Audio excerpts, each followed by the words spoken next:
I was just filled with so much. I had a golden retriever moment where I got just super excited. I thought, it's such a great song. I have great memories. And of course, I'm talking about joy today and about the importance of investing in that joy. And I just want to thank my beloved soul sister and friend for allowing me the opportunity to get to be here with you this morning and share a little bit of spirit through me of what's happening with joy and what my experience with joy is like. And it's wonderful to see as well some of my Big Sky family as well. And just, my heart is already full. I was like, we could take the offering and go home. This is great. I feel complete. So joy is more than just a physical feeling or a fleeting moment of happiness. When you get to invest in that joy, you are investing in your physical health and your spiritual health, emotional. It's a sign of maturity, which I say kind of as I smile a little bit because I thought, my dad is turning 70 this year, and he says, I don't know what I want to be when I grow up. And that's the mentality that I like to live with and be in that space of joy. And I don't know about you, but just kind of looking around the world today, it's like I am so grateful for joy. And I'm so grateful for my faith. Because that is really what keeps me tethered. Now, there's things that I enjoy that are fun, and I lived in Houston for 12 years. In fact, I was serving at Unity of Houston for about 7 years before moving up to Lee's Summit, Missouri to work at Unity Village a couple years ago. And it's good to be back in Texas, y'all. It really is. I've been here for the last week on a business trip and getting to visit my parents in East Texas, and it's just been absolutely wonderful. And there are two words that really don't go together, and that's Midwest seafood. Oh, it's good to be back in the South, y'all. That's all I got to say. So those are things that bring me, seafood brings me joy. Mexican food brings me joy. You got all those little things. But those are fleeting. Those are the moments that we have that we can take a hold of and go, well, that was great. That was a feeling.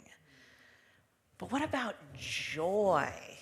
What about that truth that each and every one of us was born with this gift, this quality of the divine, that there's nothing that we need to do to earn that, to perform in order to have that. That is one of our qualities. And there's the reason that it feels so good.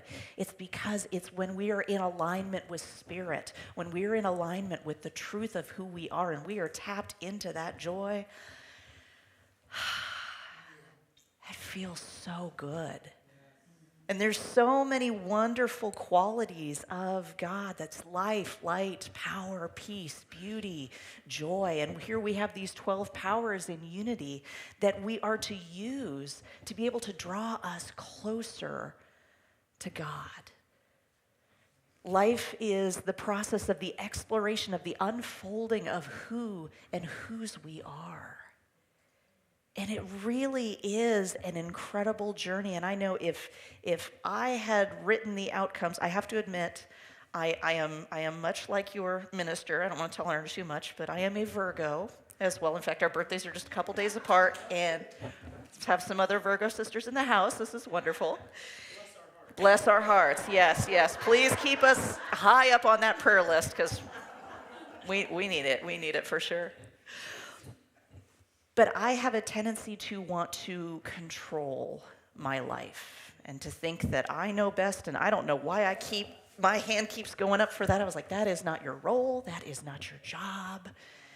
Can you just be present and see? And so as I have learned in Unity and in New Thought teachings to let go of control and to let go of my plan, I realized I would have sold myself so short in my life, because my plans for myself were so much smaller, and they did not include ever becoming a minister.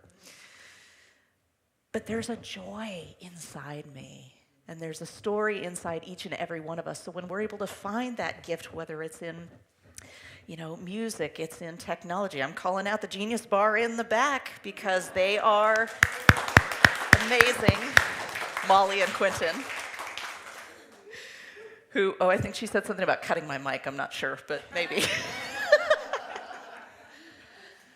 But they're in their joy. And when you watch your beloved Reverend Kim, you can tell she is in her joy. And so when we find those things, when we know more about that, it is amazing what unfolds. Speaking of technology. Apparently my tablet here did not have its coffee because it wants to go back to sleep every few seconds, but that's okay. That's okay. So investing in joy.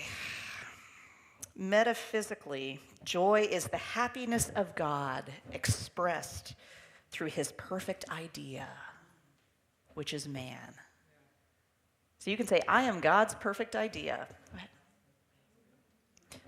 Yes, I am God's perfect idea. Absolutely, we certainly are. So joy is a reflection of spiritual maturity, and it is a byproduct of choosing love over fear. And I am in a space of constantly needing to remember to choose love over fear.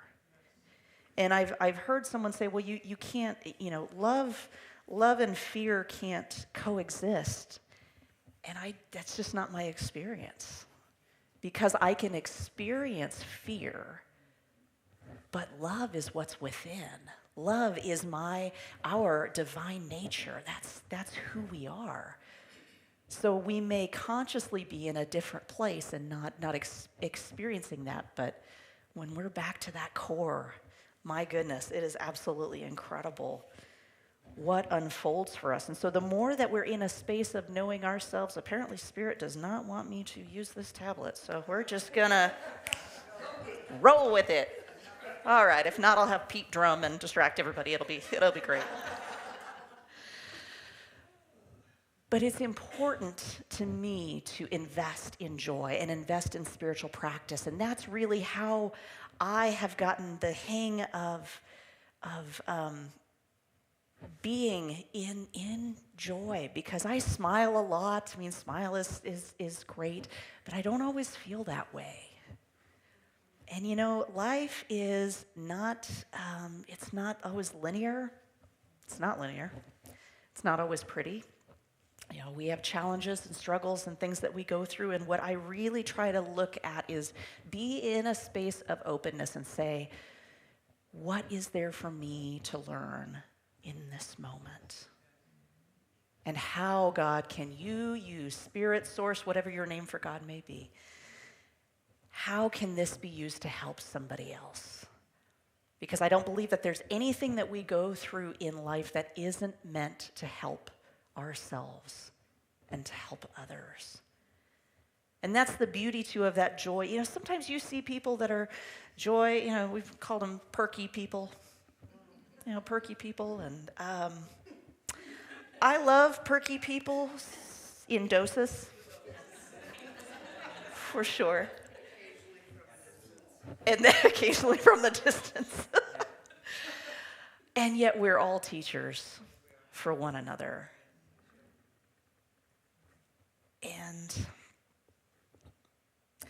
in unity, one of our principles, the third unity principle, says that thoughts and feelings held in mind produce after their kind. So we know that depending on where our consciousness is, we may be having a different experience than the person who's sitting to the right or left of us. And yet it's all there to teach. So investing in joy is a choice. We don't have to. But have you seen how life is when you've kind of made that decision not to? Yeah, not sexy. It's just not. And yet there's so much power and so much transformation that we do this work for ourselves, but not just for ourselves. If we think that we are only here to tap in, to learn these spiritual principles, to know the truth, to stay within the walls of these buildings, And then we go out into the world once service is over, and it's like, okay, well, that was fun. I got my fix. It's like, that is sometimes what church is about, but that is not what unity is about. Unity, one of the things I absolutely love about it is it just calls you to do your work. And I can't say that I loved that when I first got into unity. I was raised Presbyterian. I didn't know anything about unity, and pretty much anything outside of what we believed anyway was wrong and bad. And so there was no learning about New Thought at all. And then when I was in Houston back in 2012, I was dating someone who grew up as a teenager in Unity of Houston. And she and her mom were just they were perky people. And I thought, what is this? What is this about? And so they said, well, come to church. Come to church with us. I thought, okay, great. So I went to church and I sat down. It was the first time I'd been in church in years. And this was after a time of woundedness that I really been chased out of church. And I thought, I don't want to have anything to do with church and God and church people and all that. But I went. And I sat, and the service went on, and I got to the end, I did the peace song and everything, and they turned to me at the end, they said, what do you think? I said, I hate it. I said, the sing-song, handhold, we are the world, like, it's just, no. And you know what's actually true? It was everything I wanted. It was everything that I wanted God to be, that I didn't have, and I was told that I couldn't have, and that's just simply not the way God is. And so that was the one time I went to be polite, and then there was another time, December 31st, they had their burning bowl in 2014, and I was in a real space of brokenness in my life, and I attended their burning bowl ceremony, and I thought, that's that church. That's that church that Amy introduced me to. And so I went, and my heart just broke open. And I started coming back, and the very next Sunday I thought, okay, I'll try this church thing again. We'll see how it goes. And the Reverend Michael Gott was the minister there, and there was something that night I thought, I'm going to have a close relationship with this man. And I thought, you don't even know his name.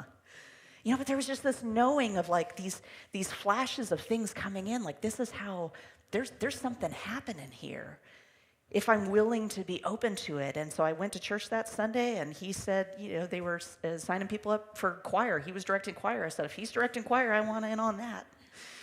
And so I got involved, and I started seeing this transformation taking place within myself, and it's because I learned to stop identifying with the external factors of life. Because that's all I knew to do, was to identify with struggle and just really not know who I am. But in unity, they allowed me to be exactly as I am. In my imperfection, in my sickness, in my addictions, in my doubting Thomas questioning. And be. And unfold. And there was a beautiful phrase that was that really resonates with me, that says that I would rather have questions I cannot answer than answers I cannot question. I've found that in unity, that this is the place to wrestle and to grow in public even. And it's great. I love how Reverend Kim, I was asking some things like, what does your church really resonate with? And she's very much just tell it like it is. Talk about the good, the bad, the ugly, and everything that's in between. So not everything is joyous. But what can we do to be in practice to move through those things? And that's where affirmations come in. That's where denials come in, of simply saying, the joy of the Lord is my strength.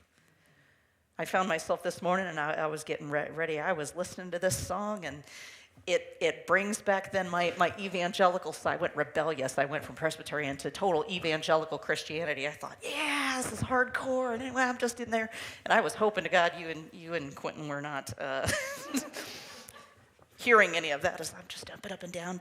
And I was just thinking about that, and just the joy of the Lord is my strength. The joy of our spiritual teachings are our strength. And the more that we tap into that, the more we are revealing and going through the process of discovering who we are, the more that we discover who God is and why we are here and the work that is ours to do. And I tend to be a person who holds on to a lot of stress in my life, and I want control. My goodness, because if those people just did it my way, there would be, peace and harmony in the world, and everybody would be, absolutely beating themselves up because everybody else wants control. It just doesn't work. And I'm constantly needing to remind myself, or Spirit is giving me reminders. It's not about you. You can put yourself in that driver's seat, but that is not your place. And you know what? I'm okay with that. When I look at some things in life, I think, you know what? I don't want that level of responsibility. But I am called as a minister to do my work. And I'm not going to ask any of you to do something that I am not willing to do myself. I didn't resonate with those teachers. So I am one of those who loves to just plunge into the depths of question, of exploration. And man, I love those challenges, and I need to quit signing myself up for some of the things. So I'm turning 40 later this year, and this is really in the space of, I'm really looking at what do I want the next decade of my life to be like. And I know I'm just a baby. And in fact, Reverend Michael God reminded me the other day, he said, honey, do you realize how young you are?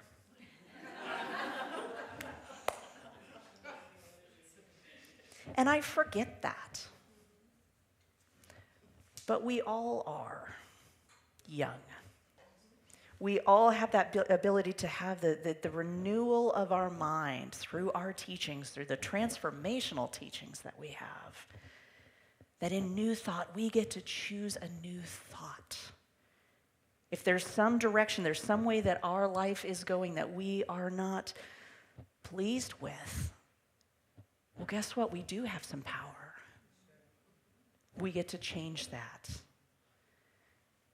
And if you have a spouse or partner in here, you don't get to nudge them and be like, I get to change you. It's like, that's not how that works. But we're all given this divine power, and how much different our lives, our circumstances can change when we are dedicated to doing the inner workings of investing in joy. And that's what I realized that I want to do for the next 10 years. So one of the things I want to let go of are the false narratives that continue to hold me back. The false narrative that tells me, unless you have this available, you don't know what you're talking about. Well, I'm learning and I'm proving to myself right now, it's like, Spirit's in control of this. Yeah. Not going to have all the verses and all the other stuff, but I'm still, look at me trying to get control right here as I get back, and it's not turning on. So the joy of the Lord is my strength.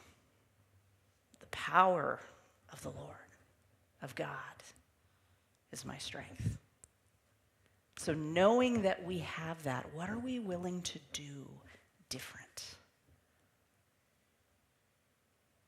Think just for a moment, how would your life look different if you invested in your spiritual practice? what could that look like? What chains would fall off and freedom be experienced? How would you conduct yourself physically? Maybe you would stand a little bit taller. Maybe you would smile a little bit more.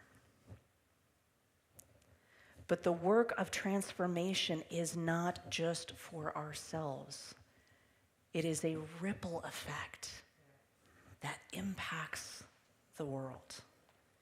And it can be in the most simplest of things. And I apologize to the Big Sky folks. I'm going to tell this story again. But years ago, I worked for Denver Health Hospital in Denver, Colorado. And I loved eating in our cafeteria. And I was down one afternoon taking a break and fixing stuff. And I was fixing my drink. I'd already ordered everything and had it. And there was a woman who came in. One of her relatives was in the hospital there. And so she came in and she had all this stuff. And she was getting her drink and she was dropping some things. And I'd secured a lid on my drink and had one. And I just took one and I handed it to her. And I said, "Here you go, ma'am." And her whole countenance changed. And she said, "Oh my goodness." She said, "Thank you so much. You just made my day." And I was thinking, how bad is your day? That a 2-cent piece of plastic lights you up. And yet it wasn't about the 2-cent piece of plastic. It was being present. It was being a simple demonstration of love that I didn't even have to think about. That's when you know even something as simple as holding the door open or making eye contact with somebody as you're moving through the checkout line. People get surprised when you say their name. It's like, "Oh, how'd you know?" It's like, "What's on your name tag?" But you know, there's just that level of personability that we need. And it's incredible just how when we are tuned into the present moment that we can stop and we can look and see, this person isn't smiling as much as they usually do. I wonder if they're all right. I'm just going to go ask. Let's check on them. So there's so much importance to doing our own work so that we are able to serve others.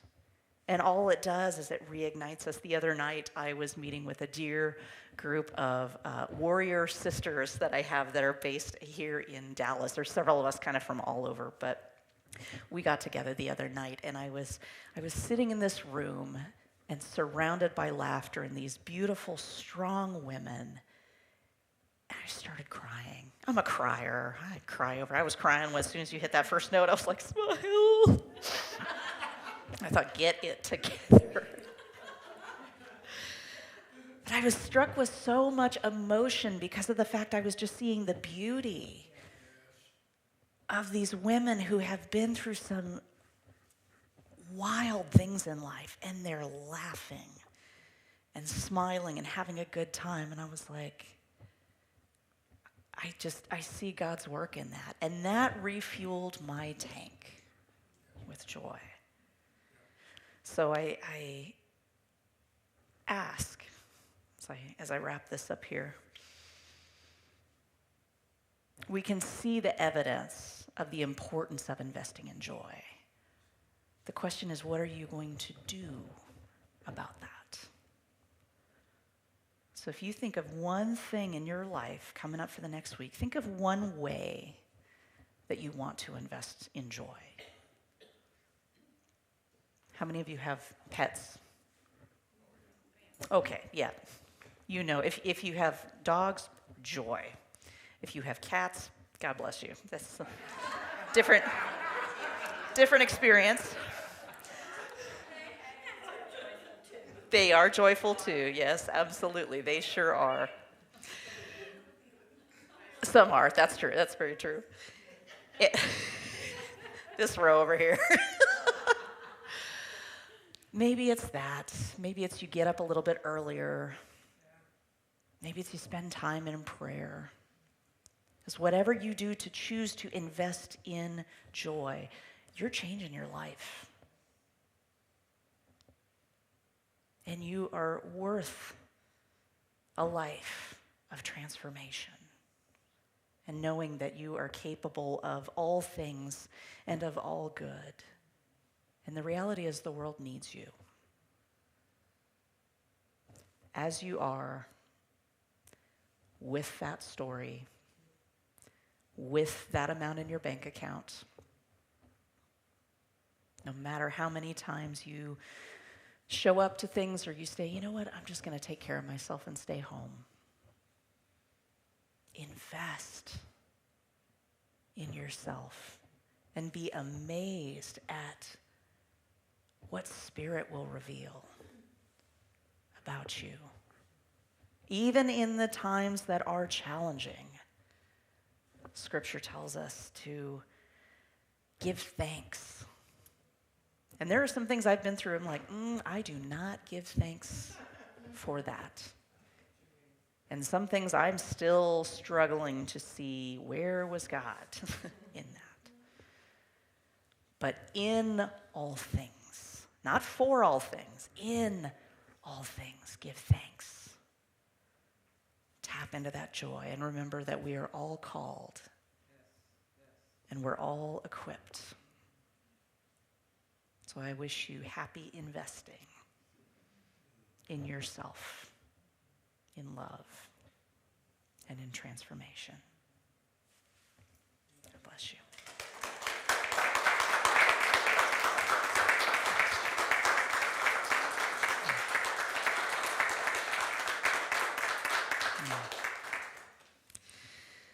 So we're going to roll into this time of meditation.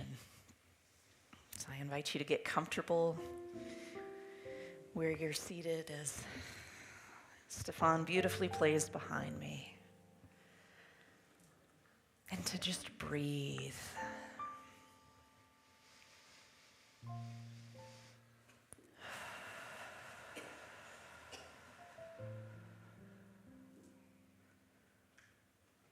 We are called to this space by divine appointment. Whether here in this room or watching at a later time. We are part of the here and now of this moment. What a gift.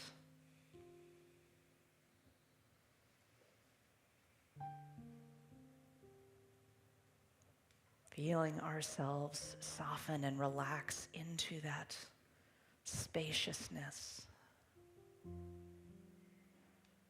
that endlessness, that openness, and yet supported by that seat beneath us. Knowing that it's not going to go anywhere. It is doing its job. We don't have to support ourselves in being upright. We get to support ourselves with compassion and practice.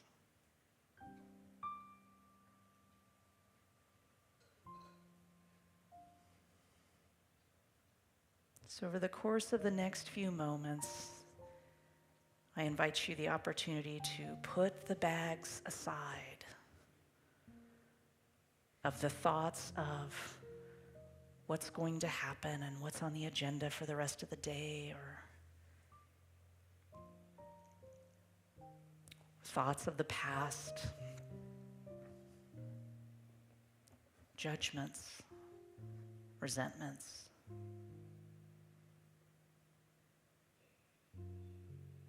And simply be.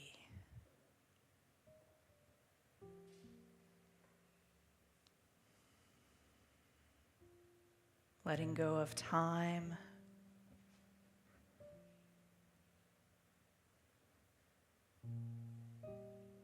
And simply opening our hearts and our minds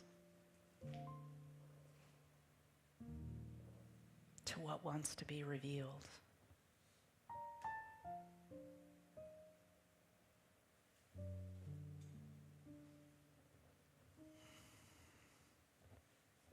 It's okay to be where you are.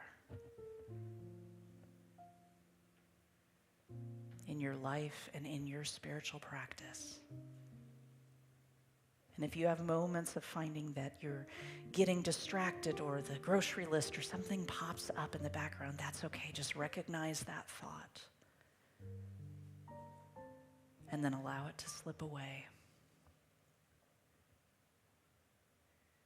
And simply breathe.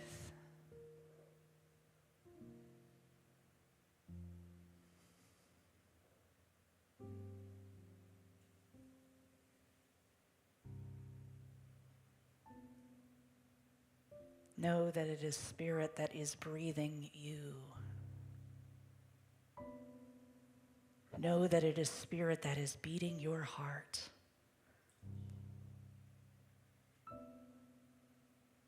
And taking care of everything so that you can use this moment to take care of yourself.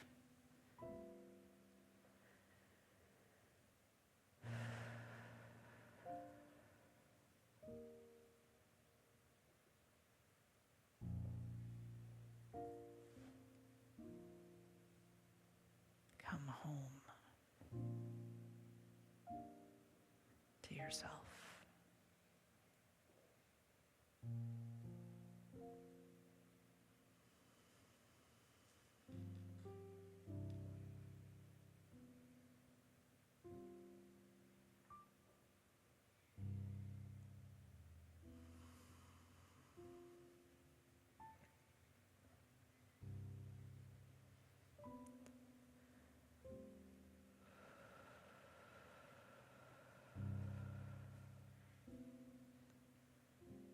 Be still.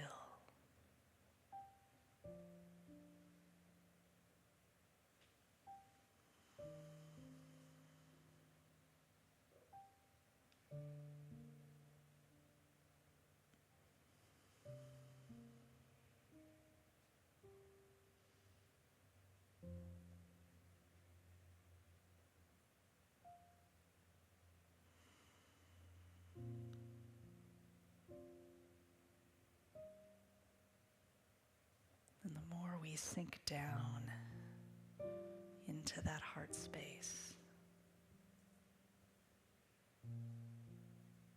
the more is revealed.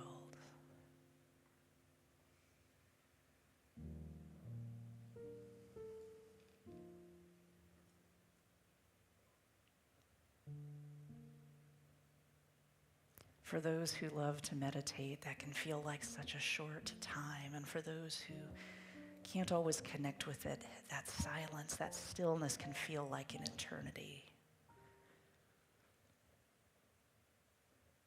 And yet it is available every moment.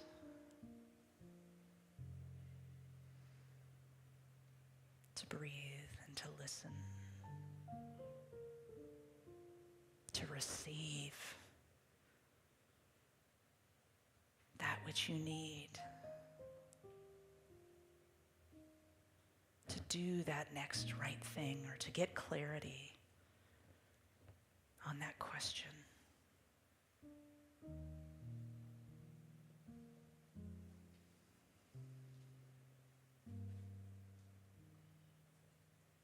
And so as we continue to breathe,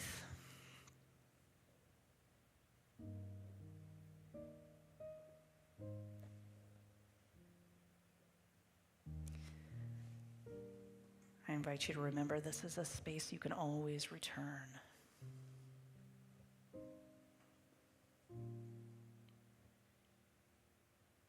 And so now you can begin to reorient yourselves to the space. Maybe wiggling your fingers or your shoulders or your toes. Feeling yourself supported in that seat.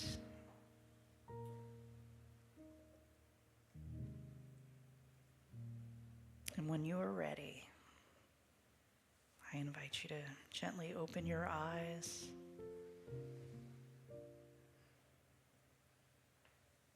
Return to this beautiful space. A space of love.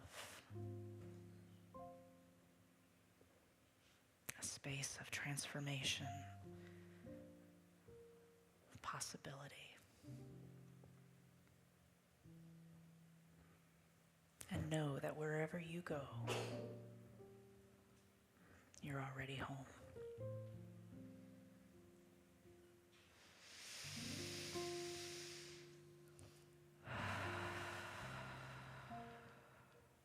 And so it is.